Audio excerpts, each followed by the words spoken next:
आमच्याकडे ह्याला केळीचा कोका म्हणतात. हे केळफूल आहे, तर आज आपण केळफुलाचे भजी बनवणार आहोत. सुरुवातीला केळीचा कोका संपूर्णपणे उघडून घ्यायचा आहे. हा बाहेरच्या ज्या लाल रंगाच्या पाकळ्या दिसत आहेत ना, त्या खोलायच्या आणि आतली ही छोटी छोटी फुलं जी आहेत ती वेगळी करून घ्यायची.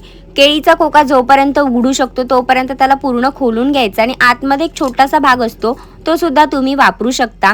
हा सगळ्या पाकळ्या मोकळ्या केल्यानंतर ही छोटी छोटी फुलं सुद्धा सेपरेट करायची आणि त्याला ओपन करून त्याच्या आतला एक काळ्या रंगाचा भाग आणि प्लॅस्टिक सारखा भाग असतो तो खाण्यायोग्य नसतो, त्यामुळे दोन्ही भाग काढून वेगळे करून टाकायचे आणि मग जे फूल उरतं ते पाण्यामध्ये ठेवायचं आणि मग पाणी वेगळं करून घेतलं. त्याच्यामध्ये बेसन, तांदळाचं पीठ, लाल तिखट, हळद, गरम मसाला, चवीपुरतं मीठ घालून आधी सुखच हे मिक्स करून घ्यायचं.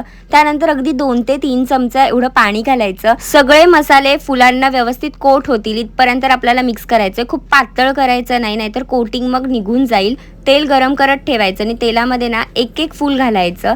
एकदम मस्त कुरकुरीत होतात हे भजी. चिकटून घालायचे नाहीत, एक एक करून मोकळं करायचं. दिसायला सुद्धा खूप सुंदर दिसतात. गॅसचा फ्लेम ना मीडियम ठेवायचा आणि 1-2 मिनिटभर ना हे छान तळून घ्यायचे. मोकळे करून घातल्यामुळे हे तळायला फार वेळ लागत नाही. 2-3 मिनिटांमध्ये हे पटकन फ्राय होतात. कलर सुद्धा मस्त चेंज होतो आणि कुरकुरीत सुद्धा लागतात. तर सगळे भजी असेच करून घेतले. आवाज बघताय ना, काय मस्त आहे आणि दिसतायत पण एकदम कमाल. तुम्ही सुद्धा हे भजी मस्त ट्राय करून पहा. केळफूल बाजारामध्ये इझिली अवेलेबल होतं. नक्की ट्राय करा आणि फॉलो फॉर मोर रेसिपीज.